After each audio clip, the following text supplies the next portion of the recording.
Okay, everybody ready?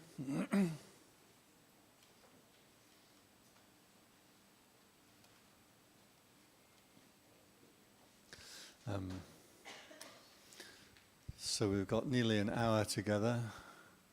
Buddhist Fellowship very craftily asks the monks to do talks at 11 o'clock so that we have to eat before 12, so you know we're not going to talk for too long.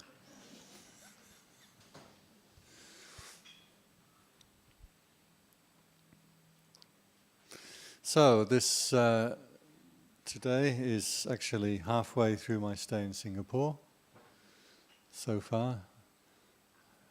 They've got me stacked up with workshops, classes, sutta classes, talks.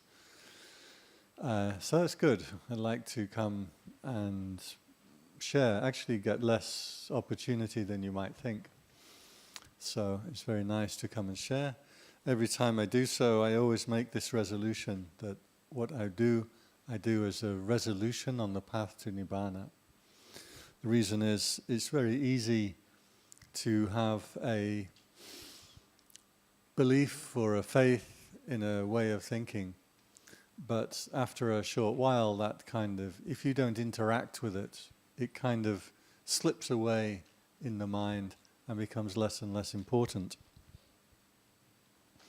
It's rather like a relative, a cousin or a second cousin, and if you don't see them, if you don't go to meetings or go to the Christmas lunch or don't bother sending a birthday card, then after a while that person's going to kind of slip out of your, out of importance in your mind, out of importance in your life. So you have to go and interact with something if you want to make that thing important or beautiful. And you have to interact with it if you want to make it grow and improve. This is true for everything, of course. So if you play the piano and you're a good pianist but you don't practice, your ability is going to slide. So in the same way with Dhamma, if we want to grow in Dhamma, if the teaching interests you, and it will interest certain people and not other people, if it interests you, then the only way to really grow in it is to start to get more dedicated and interact more often. That's why when people are new to Dhamma, they come to Dhamma talks and they're like, this guy's really good, this one, nah, I don't like this one, and this person, nah, got it wrong. What is the difference between a good Dhamma talk and a not good Dhamma talk? Basically, is how often you laughed. It's whether it entertained you. If it entertains you and brings your attention in, you enjoy it more. And that's true if you go and see a comedian, or if you go and see a storyteller or act or a show. But when it comes to Dhamma, after a while, it doesn't take too long before you've heard all the Dhamma talks, right? It's unlikely that the teacher's going to give you any new teaching. We can give you new stories. That's why we like to tell stories of personal things that happen to us. It's funny, when you analyze public speaking, I teach a course in public speaking in university. When you analyze public speaking, one of the interesting analyses of it is that two main forms of presentation, and one is where you're presenting facts and details, and the other is when you're presenting personal things. And usually for men, we prefer facts and details, and usually for women, they prefer the personal stories. Put it this way, I learnt this from a talk by somebody who worked for the New York Times. And she said that men want to know how does the New York Times work? How many people do they have? How do they get the news in? How do they put it out? And the women want to know what is it like for you to work at the New York Times? So I'm much more on the women's side myself. I think that's much more interesting. A few years ago there was a talk by, what's he called, the happiness monk, happiness guy? Matthew Ricard. Ricard, yes. And I think this was at the, now I'm going to try and say it in a Chinese accent, so don't blame me. Po Ming Si. So did I get, was that all right? Okay. You're very nice. And when he came out, I wasn't there, but so I heard it reported when he came out. All the men were saying, wow, that was amazing. And all the women were saying, it's a bit boring. Because he just presented graph after graph after graph and statistics and statistics. So as we grow and mature a bit more in the Dhamma, then we realize that you've probably heard all the Dhamma talks. The teachings, the suttas, 84,000 teachings apparently. I don't think anybody counted them. I think 84,000 is the Indian word for lots. All of these suttas and things, but really the core topics in the suttas, in the teachings, are fairly straightforward, they're very repetitive, so you're not going to hear so many new things. So a bigger part, as you get more mature in Dhamma, a bigger part of it is just the coming to interact. And it's a beautiful thing, just to come out and interact, join with other people, join with a talk, whether it's entertaining or not, whether people made you laugh or didn't make you laugh, whether they put you to sleep. Well, then you came out and had a nice sleep. So, and also just the interaction, the chanting, the offering of the food to the monks, to each other. This is a really beautiful way. The more that you interact with it, the more it will support you. And that's a straightforward law of the universe. Today's topic, quicker than a ray of light. I like this topic title because it's a title of a pretty good Madonna song. Do you know that song? And so the question is, what happens when you go quicker than a ray of light, which according to standard physics is not possible. There's speeding up. They do say in Buddhism that thinking works at the speed of that thinking works at a very, very high speed, that as fast as you can think of something, you can be there. So as fast as you think of Mars, your mind is with Mars, the planet, not the chocolate. As fast as you can think of something 20 years ago, your mind is there. So our impression is that the mind is very fast. But I want to disagree with this slightly and say that the mind can be very fast, but likes to slow things down.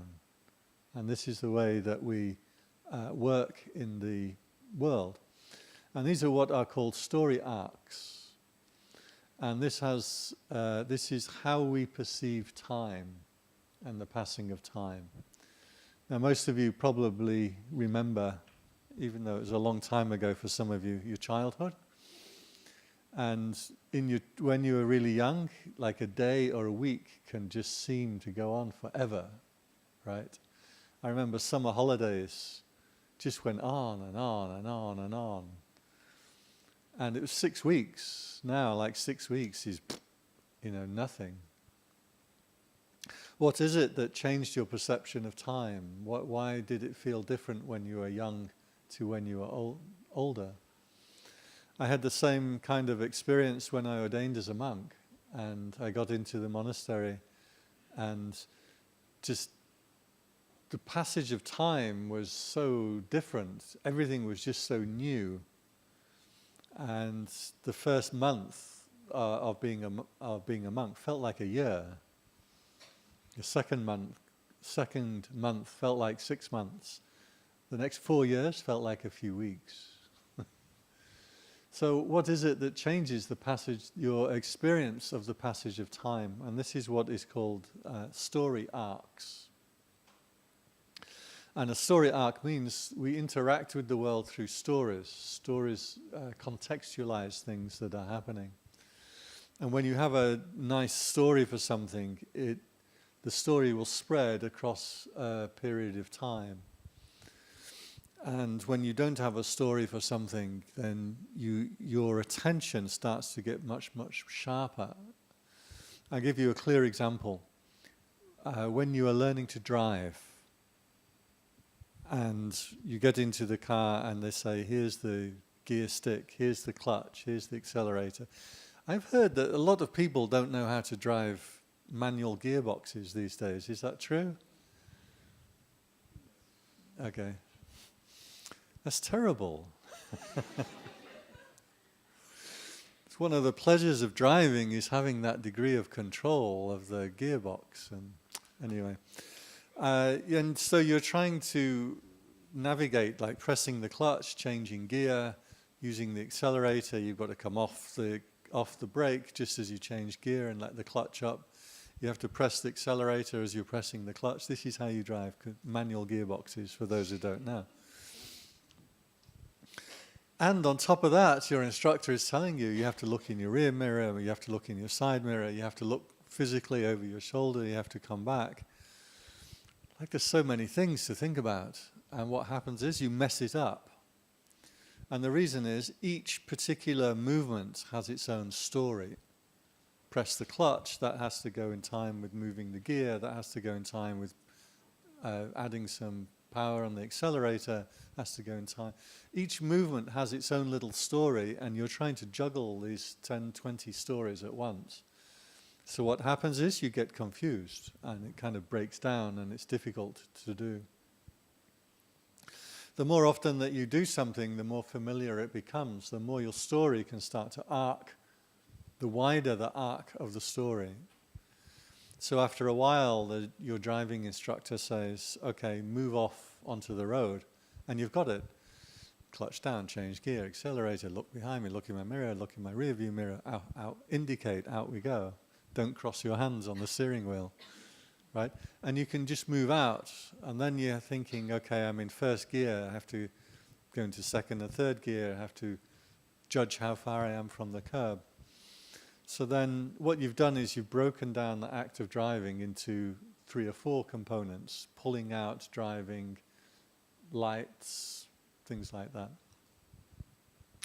Then after you pass your driving test and you get that initial panic because you're in the car with no instructor, do you remember that? I thought, oh my God, they're really going to trust me with a motor vehicle on the road. Then what happens? You say to yourself, you're sitting at home and you say to yourself, I'm going to work, and your story arc spans the whole going to work, right? You don't think about it. Your body just does it. You go out the door, you lock the door, you go down the steps, get into the car, you check your gearbox, blah, blah, blah, blah. You don't even pay any attention to it because all of these movements get parceled off to the subconscious. Your subconscious can manage most things. In fact, your subconscious will manage your life better than you can. Right? If I was to place a plank of wood or a beam of steel on the floor here and ask you to walk across it, most of you could do it pretty much without thinking. If I place that beam of steel high up in the sky, then can you walk across it? If the fall is going to kill you? Why does it become more difficult to complete the task when it's more important to do it? Because your conscious mind is starting to take over. Your conscious mind is actually not very good at doing things. This is why, for example, I did a meditation workshop with the golfing team, one of the trainers for the Thai golf team. And his idea was he wanted the golfers to practice walking meditation between the holes. Anyway, they weren't very into it and it didn't work. So.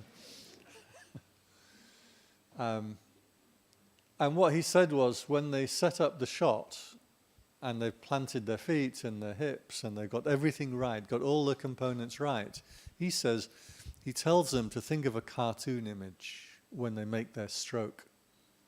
Because if the conscious mind starts to interfere with the swing, they're not going to hit the ball correctly.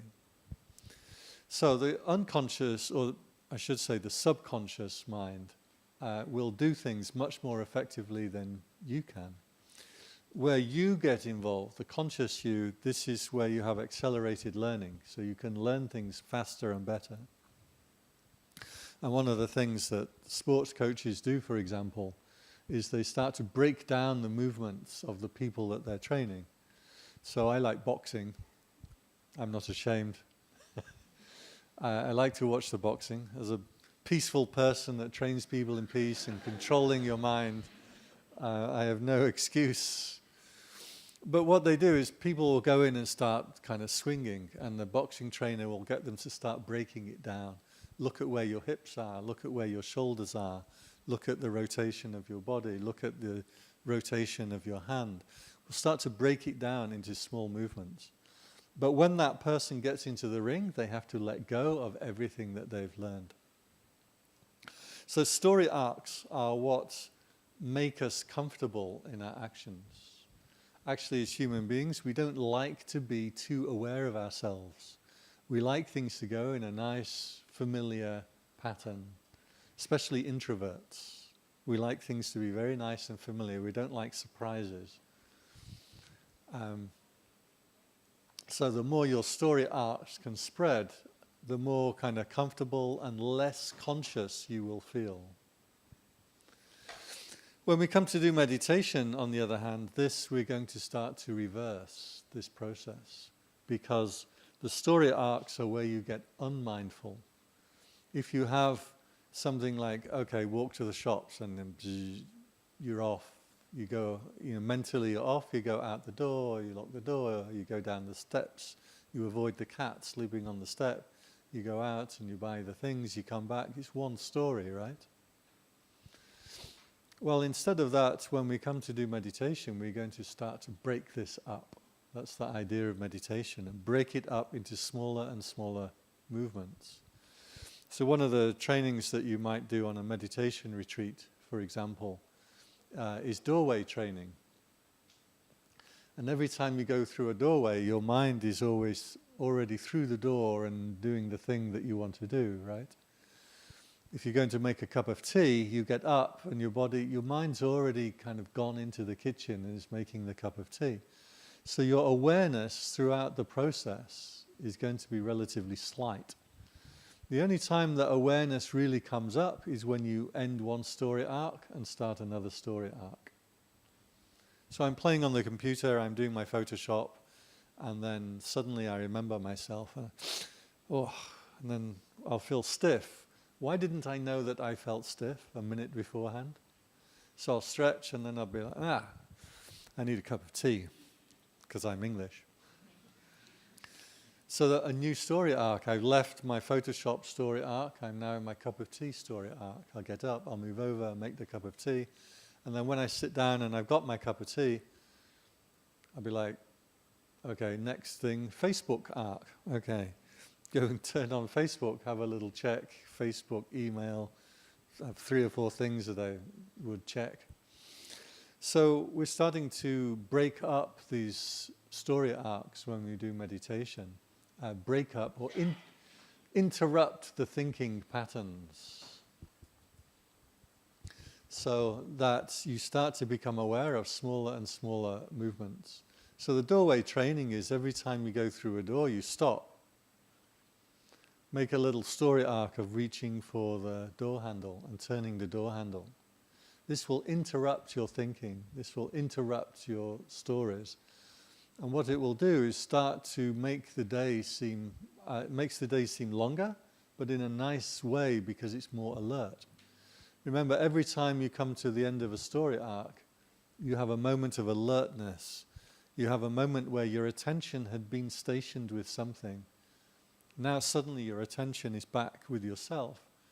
And you have a moment that I like to call a deciding moment, because when my attention is returned, that's when I decide the next thing that I'm going to do.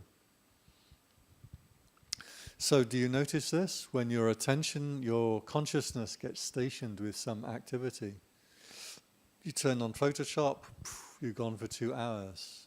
You go and make breakfast, so 40 minutes or something, depends on the size of your family. You get into your car and you go to work and you drive to work. I don't know how long it takes you here. It's not such a big deal for you guys, but in Bangkok, everything takes an hour and a half to get to. So that's a long story arc that you get into the taxi and then you're gone because you know it's an hour and a half. So we're starting to break up these story arcs. This is what mindfulness is. The mind gets stationed at some activity, something that you are doing. We want to interrupt that process and return attention to yourself. I don't want to get confused with atta and anatta. You know what I mean by self. I'm not saying that it's some permanent, hyper-real Atman that, lives in the universe. By self, I just mean this here. We're supposed to return our attention to the physical body, know what the body is doing, know what the mind is doing with mindfulness. So this is what mindfulness is. It's interrupting these story arcs. And the shorter and shorter and shorter you start to make these story arcs, the more you get a sense of your time coming back. Long story arcs are where you're not very aware of yourself. I get this when I read books, for example, if the book is any good. For some reason, I like to read books that I don't enjoy very much.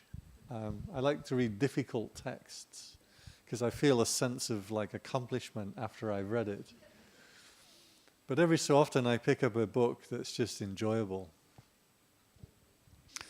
I don't usually tell people. I'm usually a bit ashamed of those books. That I like really, really, really, really bad science fiction from the 1950s. That I turn on that book and that's it. I can be gone for a day. I'm just in the really stupid stories. Usually they're quite short, like 100 pages, so I can do it in a long afternoon. That's it. My story arc is gone. The whole day, next time I look up and I'm aware of myself, the whole day is gone. So mindfulness is interrupting this process. We want to break it up into shorter and shorter and shorter things. You may know in the Mindfulness Sutta, it says, for a monk, when he reaches forward, he knows he's reaching forward. When he picks up his bowl, he knows he's picking up his bowl. When he puts on the robe, he knows he's putting on the robe. When he's taking a bite of food, he knows he's taking a bite of food. When he's urinating, he knows that he's urinating. So all these little, it's called mindfulness of refined movements. And all these little movements we can start to make into their own little story arc. So just going to the bathroom, stop. Make a new arc, make a new story. Be careful as you go into the bathroom, your hand reaching forward for the door. You going through, sitting down, doing your business. All of these things you can start to bring a lot of awareness to. And it gives you a sense of your life awareness. Your meditation is supposed to be, or Dhamma is supposed to be waking up. And this is why it feels like waking up. You're less and less inclined to enter into these long story arcs that kind of contextualize your day and bring back to smaller and smaller and smaller things. One of the beautiful things that comes from this is you start to get joy in very small things. You get the joy back because you're paying attention to it. For me, I love a cup of tea. I'm English. The only thing better than a cup of tea is a cup of tea and a piece of toast. The only thing better than a cup of tea and a piece of toast is a cup of tea and a piece of toast with Marmite. And a cup of tea and a piece of toast with Marmite watching the boxing. That's just great. There's that teacher some years ago, and he's always saying to people, when you walk along the corridor, just walk along the corridor. When you're sitting on your seat, just sit on your seat. When you're standing up, just stand up. And then one of his students saw him in the next morning, and he was sitting at the breakfast table eating his breakfast and reading the newspaper. And they said to him, you told us to do only one thing at a time. If we're sitting down, to just sit down. And look at you, you're eating your breakfast and reading the newspaper. He said, yes, when you eat your breakfast and read the newspaper, just eat your breakfast and read the newspaper. So this is our practice, interrupting the thinking, interrupting this thinking process, reawakening that joy in small things. Usually when I have a cup of tea, often the cup of tea is gone before I realize it, right? This happened some time ago. My friend called me around to his house, usually because he wants me to do some work for him, but he tempts me around with food, you see, and then gives me a bunch of work to do. And so he called me up and said, okay, we'll make you lunch. And I know that it's, anyway. So, what would you like for lunch? I'm like, oh, nothing, I'm a monk, whatever you give me is okay with me. Like, would you like, salad? I'm like, oh, whatever you want to give me, because I'm a monk and I don't have preferences. As rice, would you like rice? I'm like, maybe not so much on the rice. You know why I don't like rice? I say this every year, but you always laugh, so I'm going to say it again. You know why I don't like white rice? When I was 6 years old, my brother told me it was boiled maggots.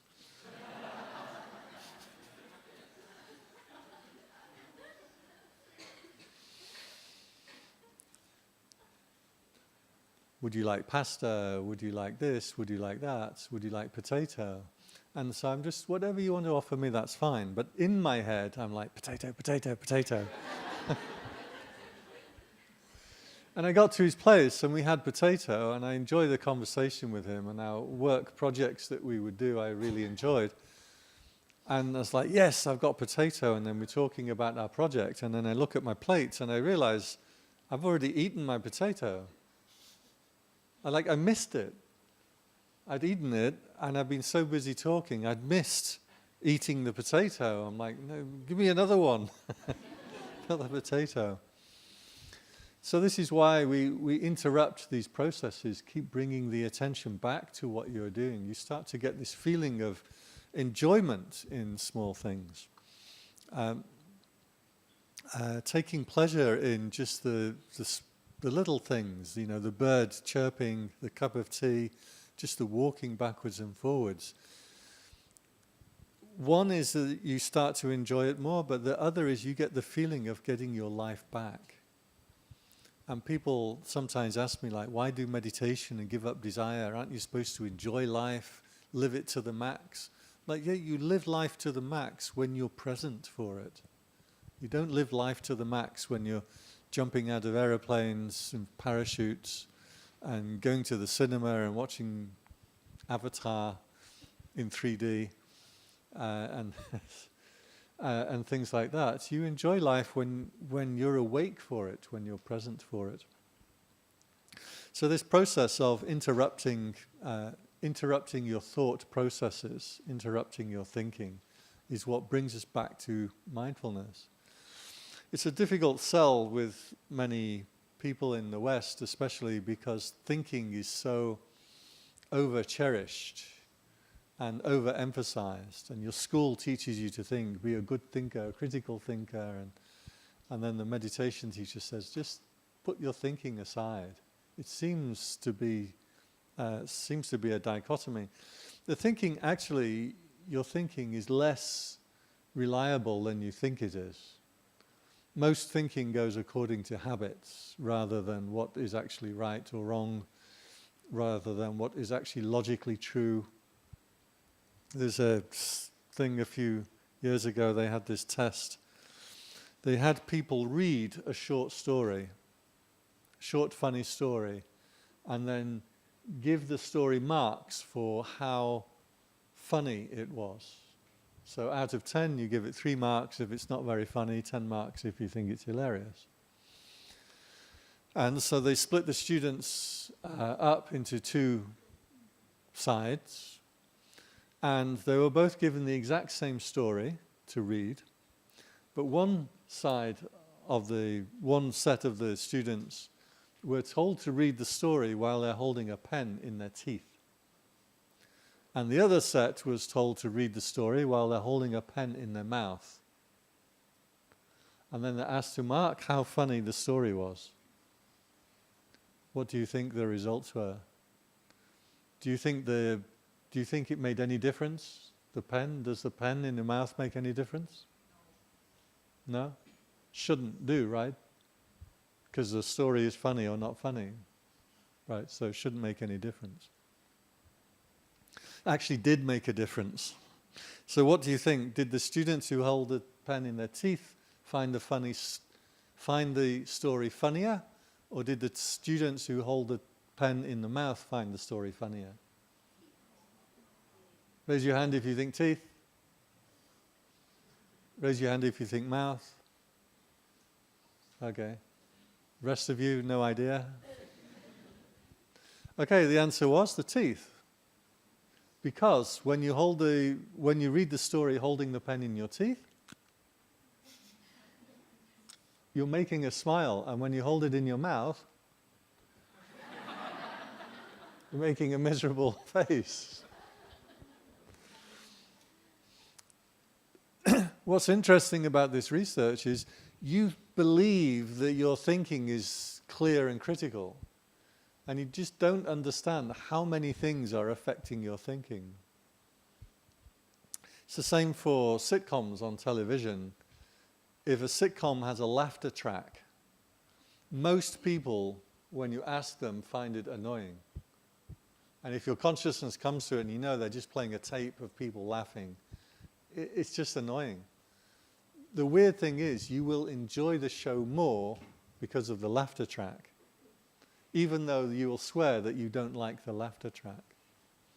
So a lot of things, your thinking is not driven by you. It's not I having this clear interpretation of the world and this is what I think. Another experiment they did was with fake interviews. So they ask students, they usually do these things in universities because it's part of the research in the uni, and because students will do anything for $5. So they had students come in and be interviewed. And the test subject was the interviewer, and the interviewer would mark the student who came in on whether they were capable, technically capable, or socially personable. And the students were given a set of answers that they were to answer. So all the students who came in gave very, very similar answers.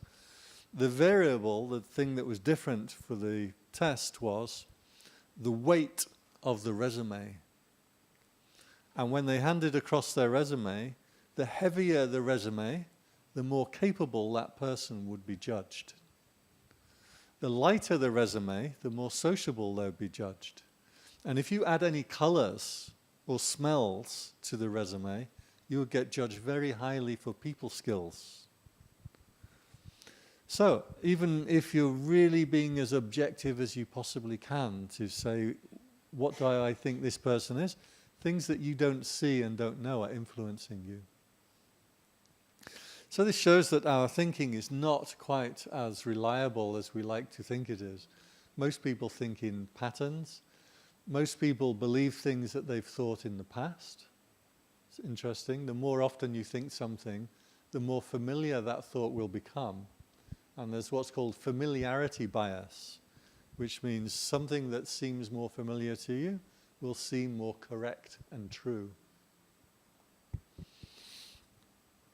So our practice is one of interrupting the thinking. And what happens is, as you interrupt the thought processes and keep re-establishing mindfulness, you get more and more trust that actually you don't need these long story arcs to organize your world.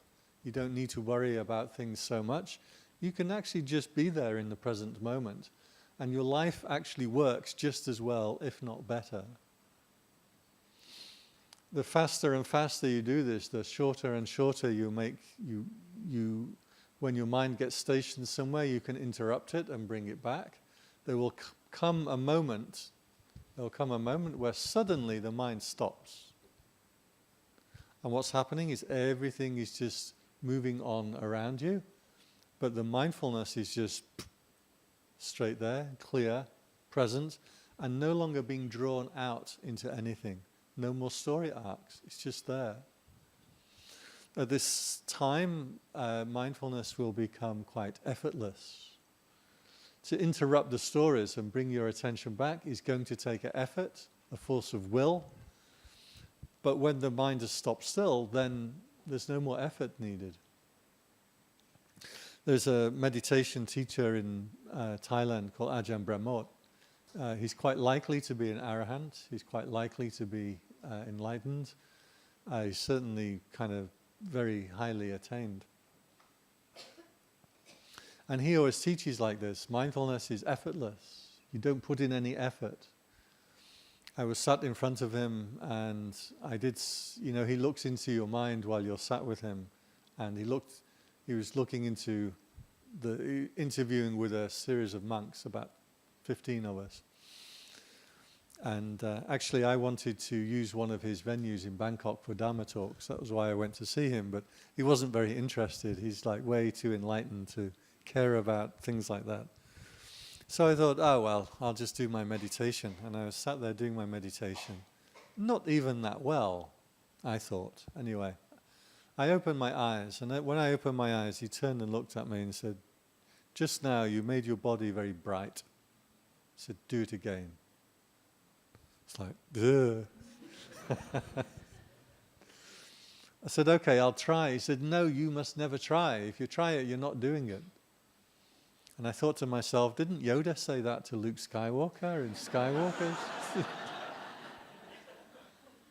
And then I'm like, I better clean my thoughts up. But is he right or is he wrong? The problem with people who are very highly attained is they don't know what it's like not to be very highly attained. Right? My own teacher, he came to... We had a time where we had to plant our mosquito nets out in the fields, and everybody was supposed to go out and stay under the net, you see, for 2 weeks. And actually what the monks do is they go and put their net out in the fields, but they stay in their rooms. This is Thailand, you get used to it. Actually, I don't think you ever do get used to it. And he came along and said, I was very confused in my first couple of years. That was my main state of mind, was confusion. He said, "Oh, Pandit, what are you confused about?" I was like, "I don't even know that." And he said, "Oh, come back when you know what you're confused about." And then if you get into like lust and desire, he'd say, "Oh, it's no good for you, so don't have it." Like, that doesn't work. The Buddha said the same thing. He said that while he was a bodhisattva, still investigating Dhamma, he looked into his mind and he thought, what if I separate my thoughts into two kinds, wholesome and unwholesome? This is, by the way, the definition of right thought or right intention. On the unwholesome side would be thoughts of greed, thoughts of ill will, and thoughts of harmfulness or violation. And if one were to think any of these thoughts, they would be bad for yourself, they would be bad for other people, they would block wisdom and hinder the path to enlightenment. He said, the moment I realized that, I cut off and abandoned all unwholesome thoughts. Yeah. It's a very Indian way of thinking this. Like, I realized this, so boom. It's not that easy for the rest of us. I still have thoughts of ill will. When people do things I don't like, and I see things I don't like, Donald Trump making some crazy new thing, I don't like that. I want him to fail. It's a thought of ill will. I can't just say, that's no good for me. It's gone. So this teaching of, by the way, he also said the opposite of those thoughts. Opposite of greed is renunciation or giving up, nekamma, the thought of giving things up. And that's the good side, it's right thought, of thoughts of non-ill will and non-harmfulness. Non-harmfulness, you may know, is ahimsa, which is what Gandhi based his philosophy on. The Buddha said, if I was to think these good thoughts all day and all night, that would be completely blameless. I would be blameless for thinking those thoughts. But thinking thoughts makes the body tired. And if the body becomes tired, the mind will not concentrate. So I abandoned those thoughts also. Interesting. So right thought is part of the Eightfold Path, so you should engage in right thought, but there comes a time you have to give up all of the thinking. So Ajahn Brahmot said this to me, no, you must never try. And my argument against him is, it's all right for you, you're enlightened, you can just sit there and be perfect and not have to make an effort. But for the rest of us, we have to make an effort, we have to try. So our effort that we are making is this process of interrupting the thoughts, interrupting the story arcs, coming back, getting the attention back faster and faster and faster. At some point then, the attention will just snap and you're there, you're bright, you're clear, you're present, effortless mindfulness. It's 11:45. And so there's just a few minutes in case anybody has any thoughts.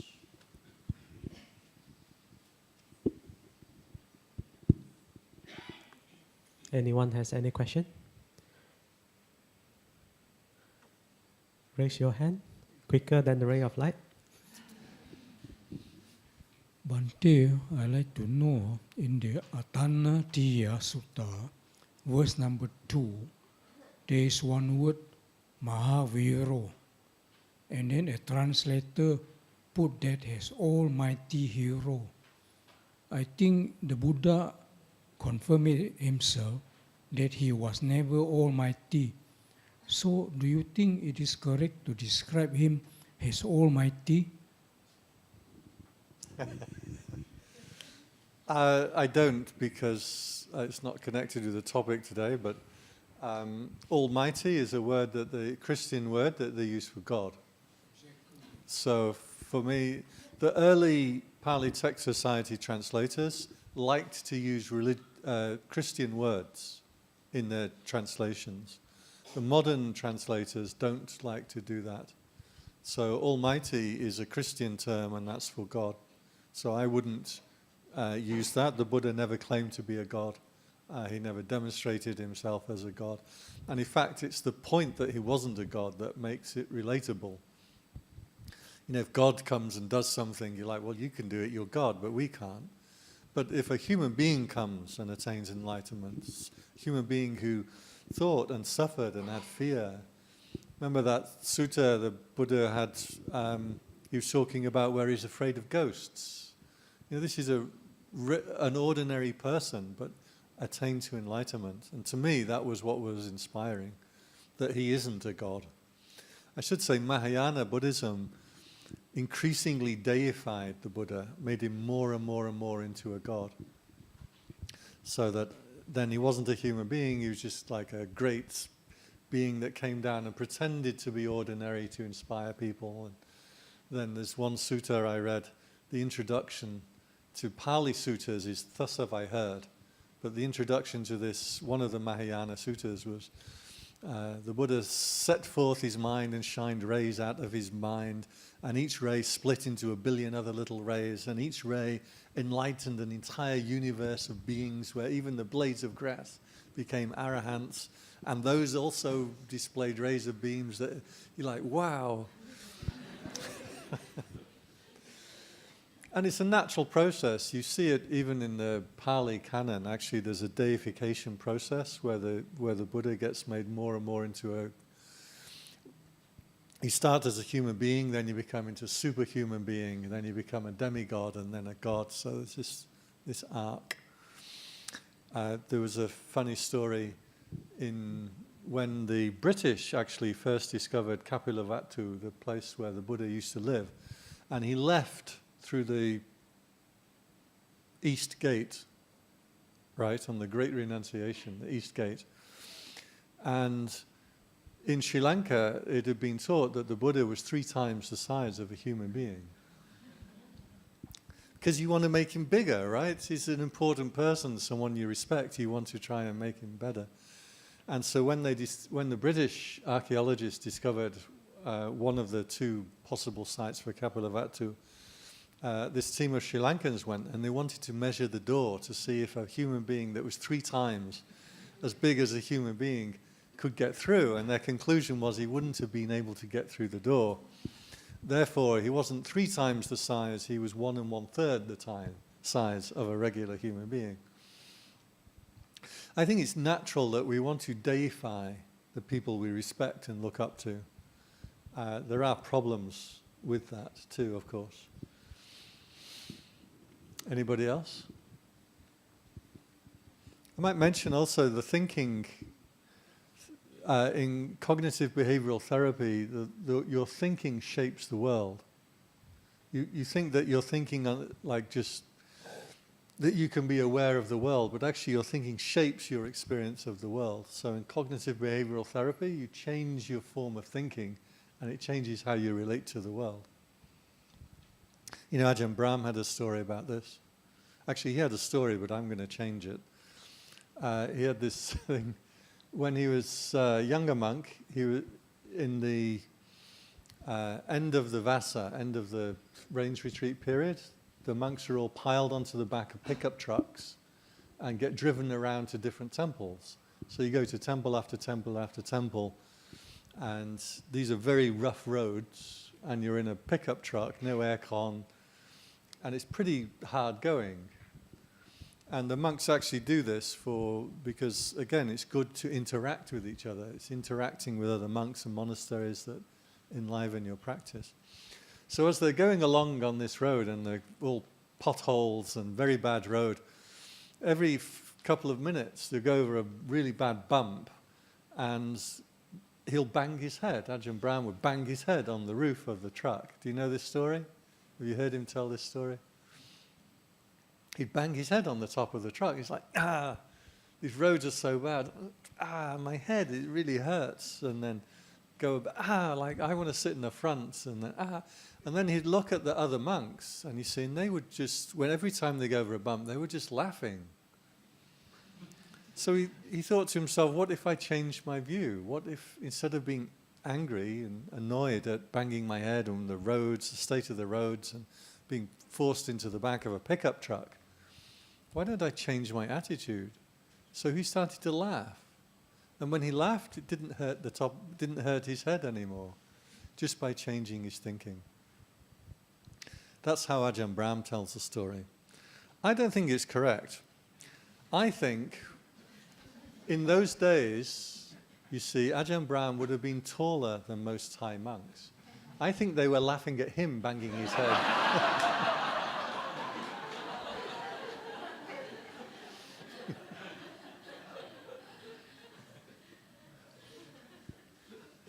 Okay, any last question? Yes, go ahead. Hi, Bante. Just now you mentioned about, that if one were to think wholesome thoughts all day and all night, one would be tired out, right? So it'd be more useful to let go of thinking. So actually, does it mean most of the time we would think, right? Like, does it mean when we let go of thinking that it's during meditation, that's meditation time? Or? You know, what I found was, because the stories organize your life, and we relate to the world through stories. And so when you interrupt the stories and interrupt the thinking, to me at first, I felt a bit of a panic that I wouldn't be able to organize myself. I wouldn't be able to do my work. I have to think about work and plans and sales targets and things. But actually, when I would break it down, what I found was I operated just as well in the world. And in fact, when you leave things to the subconscious to take care of and keep the conscious mind really awake and present, then things you tend to do better at work, tend to do better at doing things. You actually don't need those long story arcs. So that's what I found, was that actually the thinking doesn't help that much.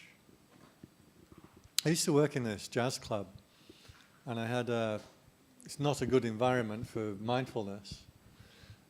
Live music, and it was packed out, and also I was the manager, made it worse. And we had when we sold beer, we'd sell beer in jugs, because it was that kind of classy establishment. And we put the beer tap on, and it would take about 9 seconds to fill the jug up.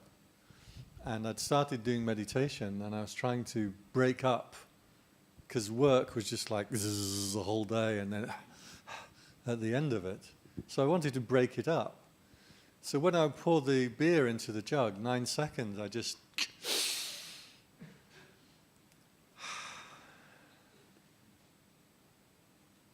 Okay, right, that'll be £4.50, please, and then back onto work. And just that moment, because I was learning how to take moments and just return my attention to myself.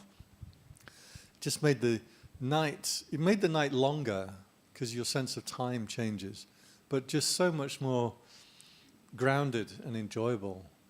Yeah. So I don't think you do need the thoughts as much as you think you do.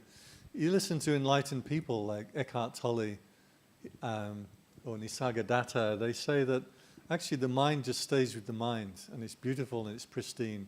Thoughts come up when you need to accomplish something, and then they disappear. And I think that's how it should be.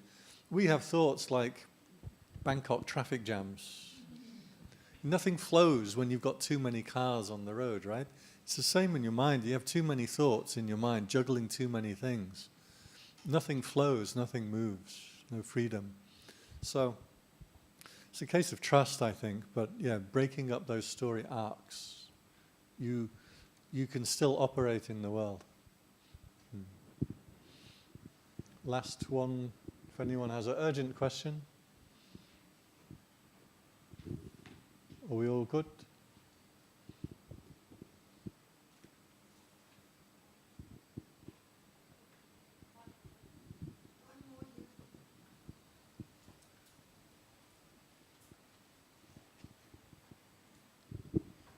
Thank you, Bhante, for the talk.